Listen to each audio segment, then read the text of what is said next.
यह कहानी एक छोटे से गांव की है जहां लोग सामान्य जीवन जीते थे। गांव के किनारे एक पुरानी दुकान थी जो बुरी तरह से सड़ी गली और बदबूदार लगती थी। इस दुकान पर एक महिला जिसका नाम जोहराबाई था चिकन बिरयानी बेचती थी।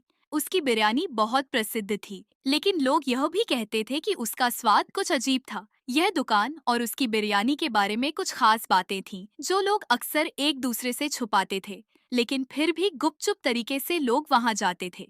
जौहराबाई एक लंबी और दुबली महिला थी। उसका चेहरा हमेशा उबला हुआ, बीमार और खून के धब्बों से ढका हुआ सा दिखाई देता था। उसकी आंखें हमेशा कटी हुई, धुंधली और गहरी होती थीं, जैसे उसने अपनी पूरी जिंदगी अंधेरे में बिता दी हो। जब भी वह किसी से बात करती, उसकी आवाज गहरी, धीमी और गूंजती हुई होती थी, जिससे लोगों को अजीब डर लगता था। वह कभी भी हंसती नहीं थी, बस एक ठंडी और डरावनी मुस्कान उसके चेहरे पर हमेशा बनी रहती थी। गांव वाले उसे अनदेखा करते थे, लेकिन एक चीज थी जो गांव के लोग नहीं समझ पाते थे।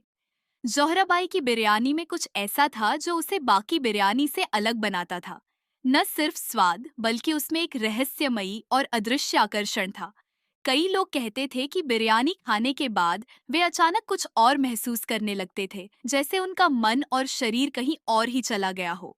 कुछ लोग तो यह भी कहते थे कि बिरयानी खाने के बाद उनके सपनों में जोहराबाई आती थी और उन्हें डरावनी बातें बताती। एक दिन एक लड़का जिसका नाम अर्जुन था, जो कि एक साहसी और डर से परे रहने वाला युवक था, जोहराबाई की बिरयानी खाने गया। वह सुन चुका था कि बिरयानी में कुछ अजीब था, लेकिन उसने सोचा कि यह सब सिर्फ अफवाहें हैं। उसने एक प्लेट बिरयानी खरीदी और उसे खाया। उस समय वह महसूस कर रहा था कि कुछ अलग हो रहा था, जैसे वह किसी और दुनिया में चला गया हो। उसकी आंखों के सामने अजीब सी तस्वीरें आ रही थीं। पहले तो उसने सोचा कि वह बस थक गया है, लेकिन फिर रात को वह सोने के बाद कुछ ऐसा हुआ जिससे वह डर गया। अर्जुन को सपने में जोहराबाई दिखी। उसका चेहरा सड़ा हुआ था, जैसे वह मृत हो, लेकिन फिर भी वह बोल रही थी, तुमने मेरी बिरयानी खाई है, अब तुम्हारी आत्मा मेरी है, तुम मेरे आदेशों के बिना कोई काम नहीं कर सकोगे। अर्जुन कांपते हुए जाग गया, लेकिन वह समझ नहीं पा रहा था कि यह क्या था।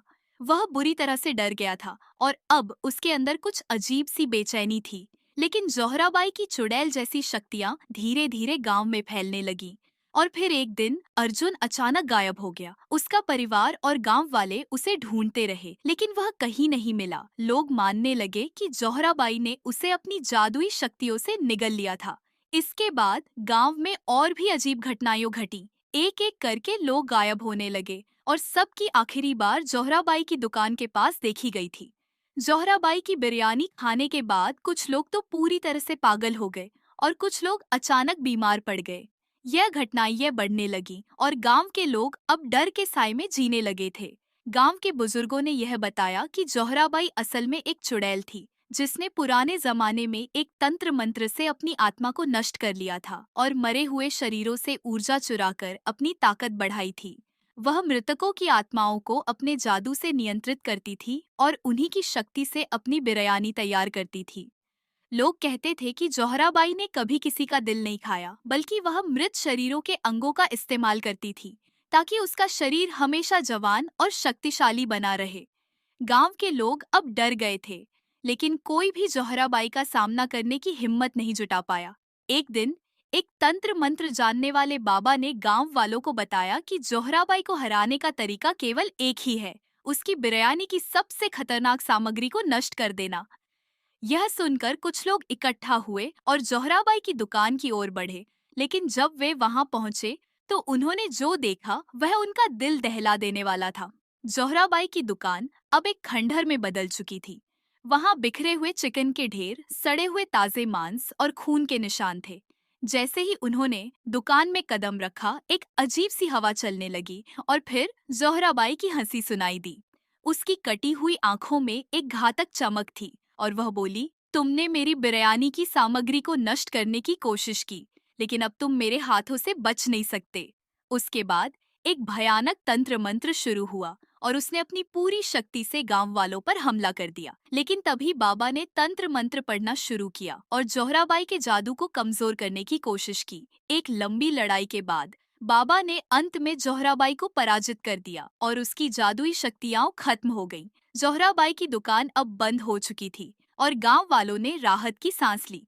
लेकिन कहते हैं कि उसकी आत्मा अब भी वहीं घूमती है और रात के समय उस जगह से चिकन बिरयानी की अजीब सी महक आती है।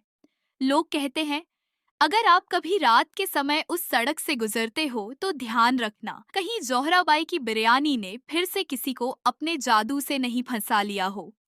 और इस तरह से जोहराबाई की कहानी गांव में एक खौफनाक किस्से के रूप में सुनाई जाती है।